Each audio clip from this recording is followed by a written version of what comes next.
Toca analizar la segunda parte de Jujutsu Kaisen episodio 56, en la cual nos dan más contexto sobre el personaje, con esa retrospectiva. Y nos ayudan a entender cómo Higuruma pudo aprender tanto y tan rápido sobre la hechicería, sobre el Jujutsu en general. Higuruma nació para ser un hechicero, y no solo por su destreza con el uso de la energía maldita, su técnica, sino por sus principios y valores que lo convierten en una especie de justiciero ideal para sostener un puesto como el de un hechicero de primer grado, porque está a ese nivel con la responsabilidad que eso conlleva para el bienestar del resto del mundo, de aquellos que no tienen tales capacidades. A esto hay que sumar que era un genio sobresaliente en las cuestiones académicas. Lo aprobaba todo, era muy deductivo y resolutivo, lo que le ayudaba a discernir la verdad en sus casos con sus clientes, cuando todo señalaba que eran culpables y él veía que no.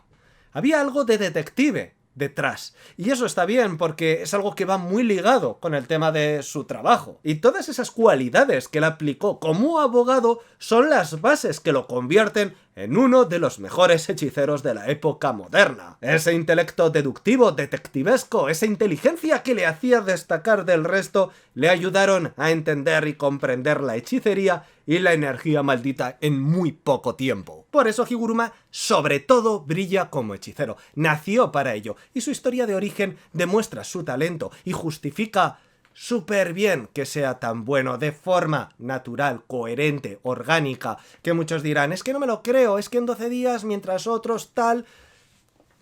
Eso es lo que te viene a decir. Este tío, su cerebro no estaba preparado para ello, pero vino Kenyaku y le dijo, ahora sí, y para esto habías nacido tú, para esto estabas tú hecho.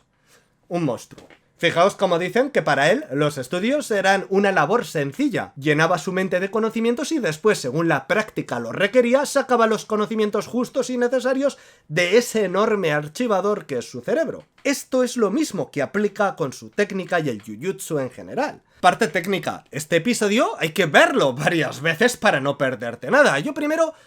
estoy con los subtítulos, lo leo, me empapo de la historia para no perderme nada, pero después tengo que volverlo a ver para fijarme en los detalles visuales y deleitarme, porque madre mía, durante la batalla...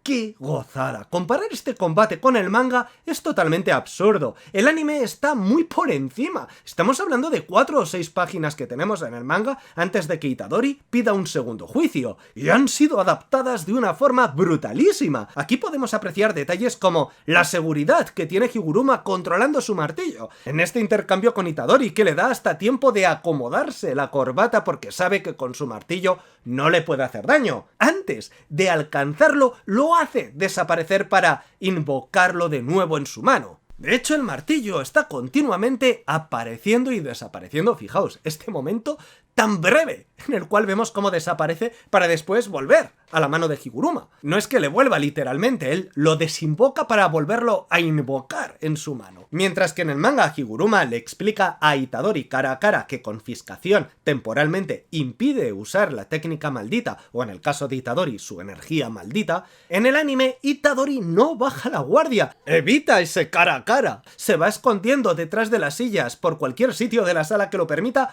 porque sabe que no puede atacar a Higuruma de frente. Es el terreno, el territorio del abogado y tiene que buscar la forma de sorprenderlo. Pues cuando por aquí aprovecho para hablar con él. El eco de la sala, fijaos también en ese detalle, puedo hablar con él y no es absurdo que yo me esté escondiendo y él pueda saber por dónde le estoy hablando porque estamos en una sala que produce eco y no sabe por dónde viene el sonido. Mientras hablan, siguen de alguna forma peleando. No hacemos pausa. Lo que pasa es que Higuruma es bueno el cabrón, detecta dónde está, ahí le tira el martillo, lo hace bajar...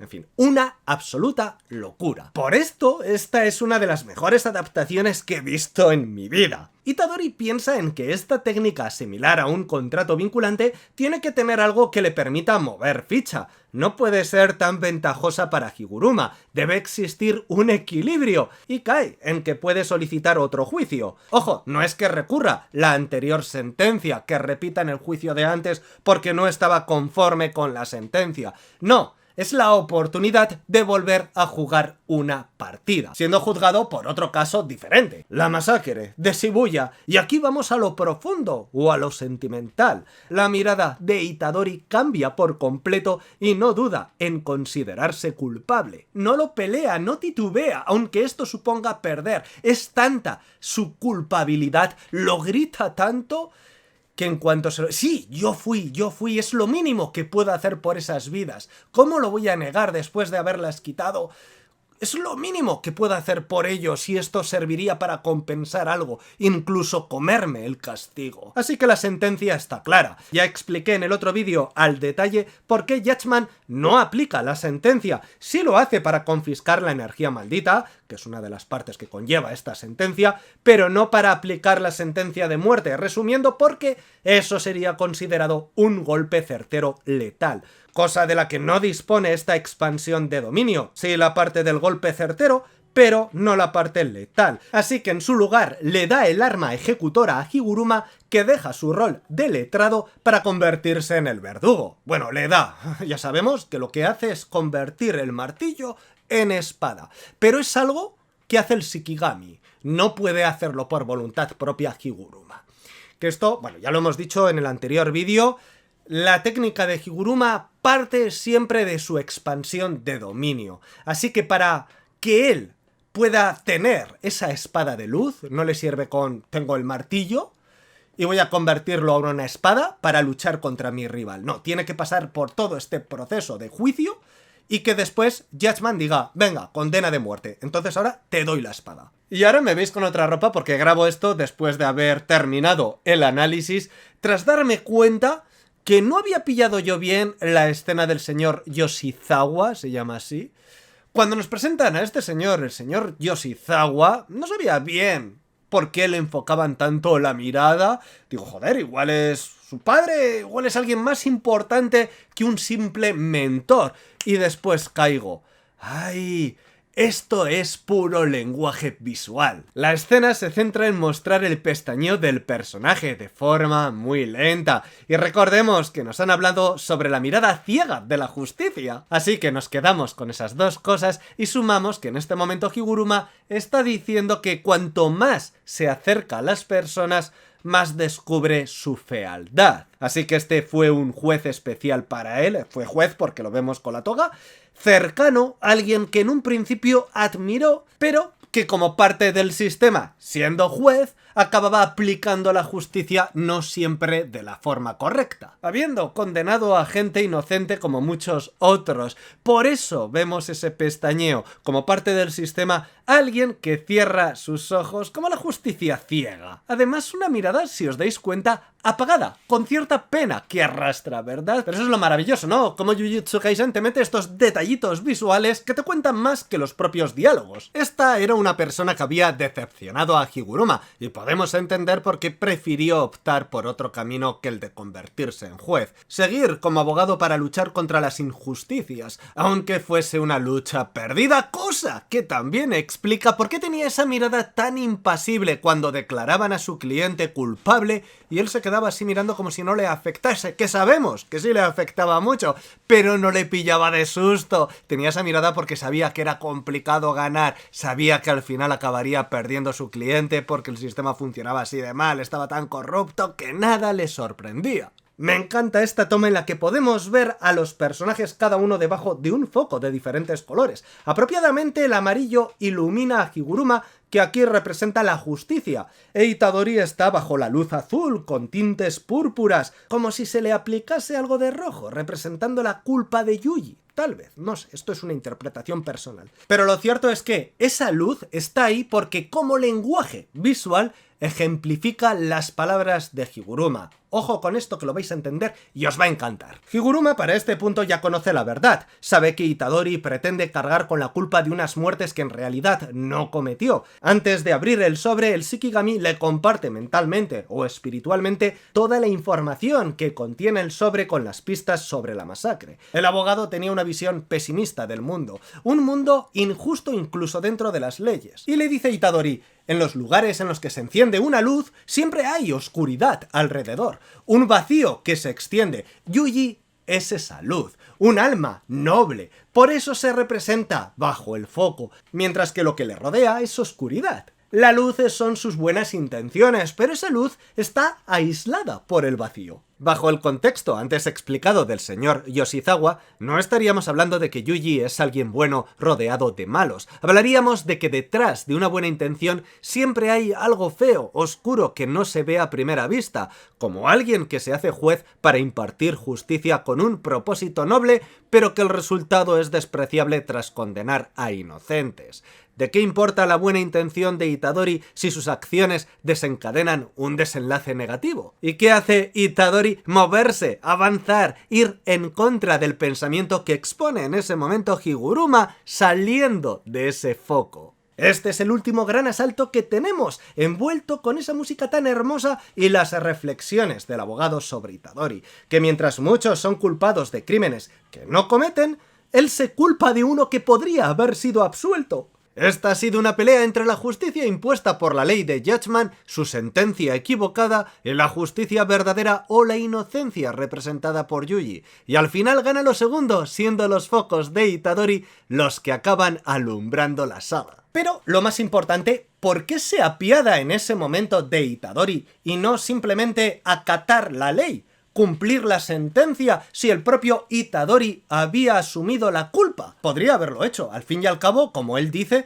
guarda respeto por la ley, aun a pesar de lo injusta que es algo que aplica únicamente el ser humano, como una forma de civismo. Tened en cuenta su situación tan complicada en este momento. Él está ejerciendo el papel de uno de esos jueces que condenaban a inocentes, y él siempre estuvo en contra de eso. Si hubiese matado a Itadori, se habría convertido en lo que odiaba, iría en contra de todo aquello por lo que luchaba, de aquello de lo que se quejaba. Hemos visto cómo Higuruma desactiva su técnica antes de tocar a Itadori, y eso es algo que Itadori percibe al momento. Así que me pregunto cuánto de su golpe contuvo también Itadori para no hacerle más daño del que le hace. Fijaos cuando los dos personajes toman asiento, más allá de encontrar nuevas similitudes con Nobara, con aquella escena ensoñadora de las sillas donde ella se sincera con Yuji, similitud un poco cogida con pinzas bajo mi punto de vista, pero también es cierto que en este momento Higuruma está compartiendo la culpa con Itadori, cuando le dice: yo también he matado a personas por propia voluntad y se siente fatal, ¿verdad? Itadori experimentó esa sensación cuando mató a Esou y Kechizu en la primera temporada, y en aquel entonces Nobara fue quien compartía la culpa con Itadori, definiéndose a sí misma como su cómplice. Así que por ahí sí existe un paralelismo entre estos personajes que en algún punto sirven de apoyo moral al protagonista. Pero más allá de eso, me quedo cómo se vuelven a colocar debajo de los focos, como dos luces en medio de ese vacío. Finalmente, la regla de la transferencia de puntos es añadida. Es ahora cuando matar no tiene sentido, solo lo tendrá para aquellos que buscan precisamente la lucha, y serán obviamente los más peligrosos. Y aquí, ojo, podemos encontrar un agujero de guión. Descubrimos, por fin, qué ocurrió con aquel juicio durante el cual despertó su técnica maldita y mató a martillazos al fiscal y al juez, que sabían que el condenado era inocente y tiraban adelante con la sentencia. Actuaban como piezas de un sistema que funcionaba así de mal. Esas muertes le pesan. Lo que ocurre dentro de la colonia, pues no, porque es defensa personal. O lucha y mata o muere. Pero esas muertes sí le pesan. Sin embargo, aquello ocurrió fuera de Tokio, antes de que entrase a la colonia de Tokio a participar en este juego macabro. Entonces, ¿por qué recibió 2 puntos por sus muertes? El juicio no se estaba celebrando dentro de una colonia, sería un caos. Y una vez dentro, no habría podido salir Higuruma para ir a otra colonia. Además, las condiciones del juego exigen que si una zona se convierte en colonia, todos los de dentro deben salir y entrar voluntariamente para participar. Así que si ya estaban dentro, os aseguro que nadie salió para después volver a entrar y decir: oye, que es que se celebraba hoy un juicio importante y si eso me cuesta la vida a manos de unos monstruos, pues que así sea. No, estos tipos ni estaban dentro de una colonia ni eran jugadores para dar puntos. Y alguno dirá: es que eran 5 puntos para los jugadores y 1 para los no jugadores. No, los puntos se aplicaban únicamente a todos los jugadores, a los jugadores. Y eran 5 puntos para los hechiceros y 1 punto para los no hechiceros, personas corrientes. También he pensado, y si tal vez lo decía en plan metafórico, como diciendo: me guardo estos 2 puntos porque como me pesan tanto las muertes de esas personas, es como si, oye, esa culpa, para que no se me olvide, tengo esos 2 puntitos. Bueno, te quedarías uno porque el otro se lo has dado a Itadori, ¿no? Pero tampoco, porque esos 2 puntos estarían bailando, porque si los puntos que ha ganado son de 5 en 5, al final, para llegar a 100, casa, pero esos 2 puntos sueltos, no, es todo un poco raro, por eso sigo pensando que es error. Pero oye, déjame tú en los comentarios si has encontrado una solución a este fallo que sea coherente, ¿vale? Que voy a estar leyéndola, déjamelo ahí en los comentarios y creo que no me dejo nada más. Hasta aquí el episodio, yo creo que lo hemos exprimido bien a tope, pero sin ser aburridos en la tarea, ¿verdad? Que ha molado, estos vídeos están molando. Y cómo lo disfruto, es que cuando tenemos sobre... Mirad, ahí tengo toda la colección, bueno, falta algún tomo que están aquí porque los estoy obviamente leyendo para contrastar información y esas cosas. Los 2 últimos números de la colección ya han salido también, ahí los tengo, cremita.